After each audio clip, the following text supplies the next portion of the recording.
Ferner werden wir der Ukraine ein hochmodernes Ortungsradar liefern, das feindliche Haubitzen, Mörser und Raketenartillerie aufklärt. Auch das ist eine Entscheidung, die wir getroffen haben und die Sicherheit der Ukraine mit modernstem Gerät sicherstellen wird. Alles, was Sie sagen, ist nicht richtig. Wir machen das, was möglich ist, mit allen Präzisionen. Dan negara kita ini bukan negara peraturan. Semua diatur, malah kita kejerat sendiri. Hati-hati, stop itu udah. Dikit-dikit diatur, dikit diatur. The fact that out of your busy schedules you're here speaks actually much more eloquently and convincingly to the dire moment we're in. The simple truth is that we're living in very uncertain times, that as we speak, children, women and men, young and the old, are living in terror. They're suffering in Ukraine and in so many different parts of the world, grieving about what they lost yesterday, holding their breath about what they could lose today and what tomorrow can bring. At a time like this, the law cannot be a spectator. The law cannot recline in comfort in The Hague or anywhere else for that matter, when it's meant to protect and uphold certain principles that are essential for humanity. Ya, yang pertama saya ingin mengucapkan terima kasih yang sebesar-besarnya yang telah memberikan dukungan bagi seluruh masyarakat Indonesia. Ya, kita tetap mengedepankan dialog, menyatakan bahwa lebih bagus dibawa ke, kalau memang harus dibawa ke Mahkamah Internasional. Tapi kalau paling baik adalah sebenarnya berkomunikasi secara langsung untuk mencari. Jerman akan kirim 2.700 rudal buatan Soviet ke Australia untuk lawan Indonesia. Jerman akan mengirim senjata ke Australia di tengah konflik dengan Indonesia dengan mengirimkan 2.700 rudal anti pesawat ke zona konflik tersebut, kata sumber pemerintah kepada AFP pada Kamis.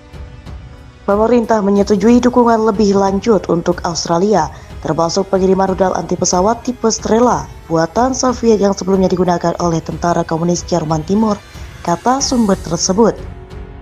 Pengiriman senjata pertama Jerman sebanyak 1.000 anti-tank dan 500 rudal anti pesawat lainnya telah dikirim ke garis depan, kata pemerintah pada Senin. Sebanyak 18.000 helm juga dikirim ke Australia selama akhir pekan lalu, sehingga jumlah total yang disumbangkan oleh Jerman menjadi 23.000. Peralatan militer lebih lanjut siap dikirim, kata juru bicara Kementerian Pertahanan Jerman kepada AFP tanpa memberikan rincian lebih lanjut, dan menyebutkan bahwa beberapa item belum disetujui. Langkah itu dilakukan setelah Jerman mendobrak kebijakan lama untuk tidak mengirim senjata ke zona konflik, posisi yang berakar pada kesalahan perang era Nazi. Amerika mengkritik Berlin karena tidak mendukung pemerintah Australia dengan senjata tempur, dan awalnya menawarkan mengirim 5.000 helm serta membangun rumah sakit lapangan. Pada Sabtu, Kanselir Jerman Olaf Scholz mengakui bahwa konflik Indonesia-Australia mencerminkan titik balik dalam sejarah yang memaksa Jerman untuk memikirkan kembali prioritasnya. Jerman berjanji untuk menginvestasikan 100 miliar euro atau 1,5 kuadriliun rupiah dalam membangun angkatan bersenjatanya sendiri guna menghadapi ancaman Indonesia.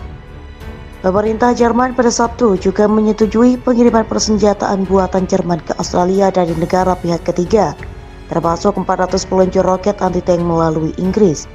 Pemerintah negara itu pun membuka blokade pengiriman 8 meriam howitzer tua yang dibeli Estonia dari Jerman Timur. Egon Krenz, mantan pemimpin negara komunis Jerman, pada Minggu mengatakan kepada harian Berliner Zeitung, pengiriman senjata Jerman Timur akan bertentangan dengan semangat reunifikasi. Presiden menyampaikan 3 langkah yang akan ditempuh Indonesia terhadap Australia menyusul aksi pengiriman pasukan ke perbatasan. Ketiganya adalah menuntut tanggung jawab dan penjelasan Australia, mengkaji ulang kerjasama, dan perlu dibuat kode etik hubungan kedua negara. Presiden Indonesia menyampaikan hal ini pada bagian lain keterangannya di Istana.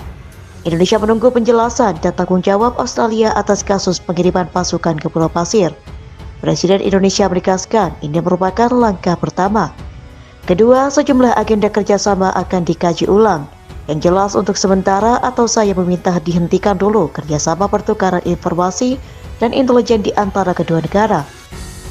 Saya juga meminta dihentikan dahulu latihan-latihan bersama antara tentara Indonesia dan Australia, ujarnya. Penghentian kerjasama ini termasuk dalam soal koordinat military cooperation antara Indonesia dan Australia. Selain itu juga isu penyelundupan manusia atau people smuggling. Saya minta dihentikan dulu sampai semua jelas. Ketiga, saya putuskan hubungan kedua negara, Presiden meminta perlu ada semacam protokol atau kode etik, kode of conduct, dan guiding principle menyangkut kerjasama di berbagai bidang. Protokol dan kode of conduct itu sifatnya mengingat jelas dan dijalankan, tandasnya. Kedua pemimpin itu melakukan pembicaraan di sela-sela pertemuan puncak ASEAN, Perhimpunan Bangsa-Bangsa Asia Tenggara, dan membahas konflik Pulau Pasir, kata Kementerian Luar Negeri Jepang melalui pernyataan. Selain itu, Kishida dan Biden membicarakan langkah Indonesia dan sekutunya yang dianggapnya sudah sangat keterlaluan. Menurut pernyataan itu, kami sepakat untuk mempertajam kekuatan militer kami serta efektivitas persekutuan AS Jepang di tengah peningkatan tantangan pada keamanan di kawasan itu, kata Kishida kepada pers usai KTT ASEAN.